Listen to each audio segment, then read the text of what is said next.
Bismillahirrahmanirrahim. Assalamualaikum warahmatullahi wabarakatuh. Perkenalkan, kami dari kelompok 4 Praktikum Bioinformatika yang beranggotakan itu Hafizul Maulana Mufti, saya sendiri, Anissa Rahman Rusiati, Ayumi Rizky Puspita, Dewi Nurasana, dan Sila Aulia Delvi. Nah, untuk kali ini kami dari kelompok 4 akan mempraktekkan bagaimana cara menggunakan UniProt untuk mencari database protein. Nah, adapun yang akan kita lihat pada UniProt kali ini itu mulai dari jumlah database protein, nama gen, fungsi molekular, fungsi proses biologinya, lokasi protein di sel, nama target obat, struktur 3D, dan penyakit yang berkaitan dengan protein tersebut.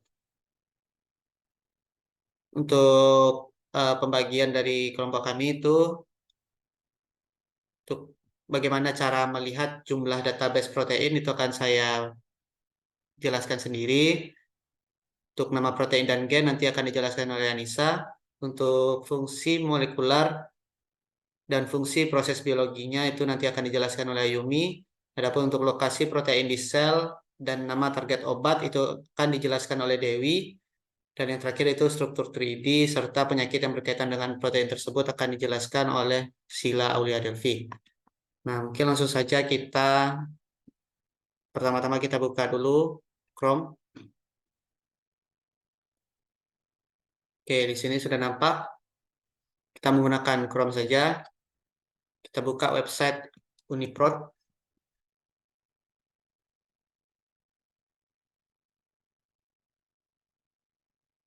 Nah, pada UniProt ini banyak sekali advanced search.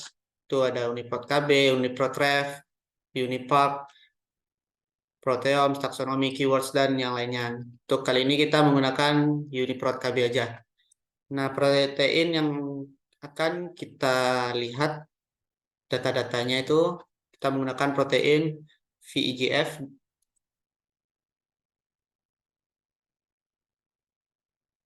Nah, pada protein VEGF ini ada banyak sekali database yang kita temukan itu sebanyak 14.829. Dan database di UniProt ini eh, proteinnya itu tersedia pada berbagai macam spesies. Kita lihat di sini itu ada protein yang berada di manusia, Homo sapiens, Mus musculus, Mus taurus, Ratus norvegicus. Mungkin untuk penjelasan bagaimana cara melihat jumlah database protein ini, saya rasa sudah cukup. Untuk selanjutnya nanti akan dilanjutkan oleh rekan-rekan saya.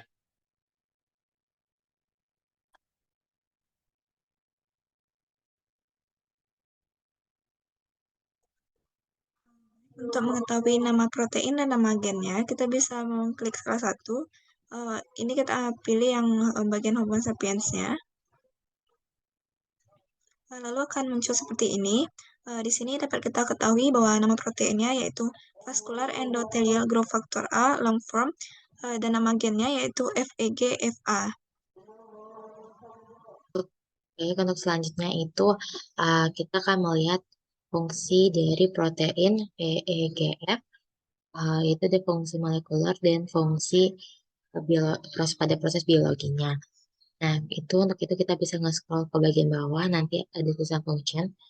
Dan nanti kita bisa melihat berapa fungsi yang ini adalah fungsi molekulernya, dan kita geser ke samping itu ada fungsi pada proses biologinya. Nah, di antara fungsi molekulernya itu ada sebagai yang pertama adalah uh, aktivitas reseptor virus, ada mengikat DNA dan RNA, ada aktivitas motorik sitoskeletal, ada aktivitas katalis, ada aktivitas struktural molekul, dan aktivitas transport, serta banyak lainnya. Nah, sedangkan untuk fungsi sebagai proses biologinya itu ada uh, sit, apa, uh, siklus mitosis sel, ada sitokinesis, ada translasi sitoplasma, ada pada proses sistem peredaran darah, ada juga replikasi DNA, ada perbaikan DNA, ada DNA rekombinan juga, uh, dan juga ada juga pada proses uh, metabolisme karbohidrat. Sekian untuk fungsinya, dilanjutkan pada pemaparan materi selanjutnya. Saya Dewi, saya akan melanjutkan yaitu selanjutnya mengenai lokasi di mana lokasi protein FGF di sel dan nama target obat pada protein FGF tersebut. Yang pertama kita cari di website Uniprot FGF. Nah, dan dicari organismenya yaitu Homo sapiens. Nah, yaitu pada subcellular location, yaitu ada sitoplasma yang sudah ditunjukkan, dan pada nukleus, yaitu pada bagian biru yang di tengahnya.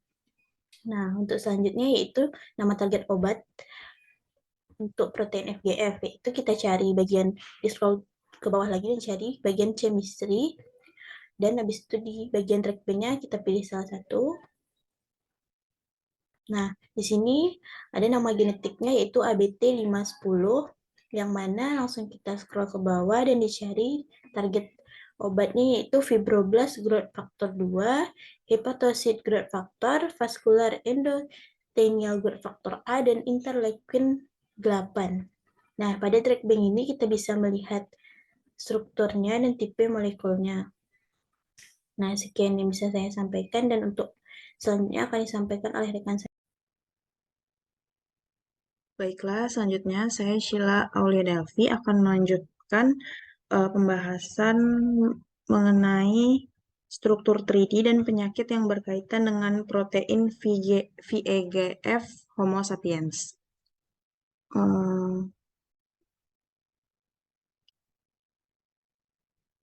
Untuk melihat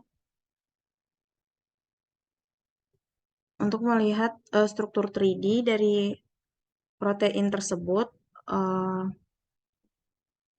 caranya yaitu tinggal klik struktur pada website Uniprot.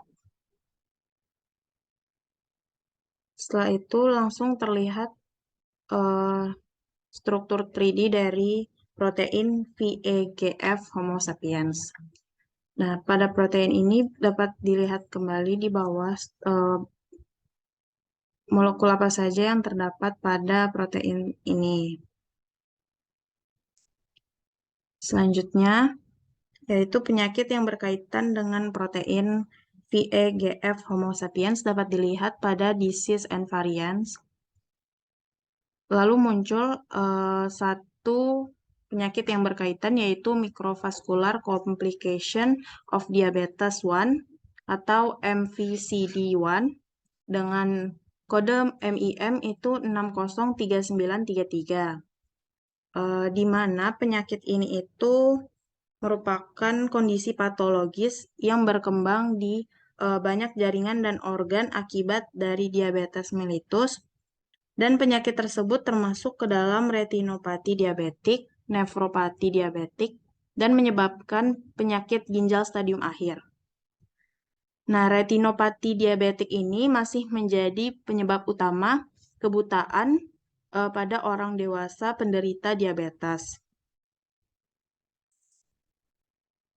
Lalu, hal ini ditandai dengan permeabilitas pembuluh darah dan peningkatan iskemia jaringan dan angiogenesis. Sekian penjelasan mengenai website Uniprot dan Drug Bank dari kelompok 5A. Kurang lebihnya mohon maaf. Wassalamualaikum warahmatullahi wabarakatuh.